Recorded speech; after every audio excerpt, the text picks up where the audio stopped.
Et là, tu te seras dit, ok, en 10 mois, tu vas t'acheter des leçons qui vont te servir et qui vont peut-être éliminer 50 ou 70% des erreurs que tu vas faire par la suite. Et là, par exemple, à l'heure où on parle, c'est plutôt la fin, c'est plutôt un mauvais moment pour investir. À l'horizon très long terme, non. Bah, quoi qu'il arrive, le truc a perdu 40 000 $. Donc c'est forcément une bien meilleure période qu'il y a 2 mois. Maintenant, est-ce qu'il ne sera pas à 60 000 dans quelques semaines? Je pense qu'il redescendra peut-être plus bas, mais je le vois difficilement revenir à des 25-30, sauf panique générale. Les gens considèrent tellement Bitcoin comme une valeur tech volatile et risquée, ça m'étonnerait pas que s'il y ait une bulle de l'IA et qu'NVIDIA soit divisé par 3, qu'on ait Bitcoin qui nous fasse une chandelle aux enfers. Mais moi, j'ai mon ordre dans l'order book et là, je le raterai pas. Maintenant, à part un risque technique qu'il faut être capable de considérer, mais qui selon moi est faible, on est en train de conseiller en 1980 à des gens d'acheter de l'or, quoi. Ceci n'est pas un conseil d'investissement, donc ce n'est pas un conseil. Le terme n'était pas bon. Investir comporte des risques de perte partielle ou totale de capital. T'es obligé de dire ça tout le temps. Non, mais ce que je veux dire, c'est que les gens, ils imaginent juste que c'est... Non, la réalité, c'est que c'est très volatile et qu'aujourd'hui, je sais que je peux diviser par 3 mon portefeuille en Bitcoin. Beaucoup de gens investissent et quand le portefeuille sera divisé par 2,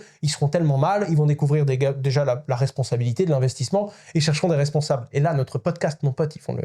Non, c'est pour ça que c'est important de le rappeler parce qu'il n'y a pas de magie, c'est pas facile, il faut pas faire croire les choses aux gens. Si c'était certain que ça allait monter et qu'il y avait strictement aucun risque, tout le monde le ferait et d'ailleurs, son prix serait déjà bien plus haut. S'il en est là, c'est parce qu'il y a encore des doutes, c'est parce qu'il y a encore de l'incompréhension et c'est pour ça qu'on a des convictions finalement.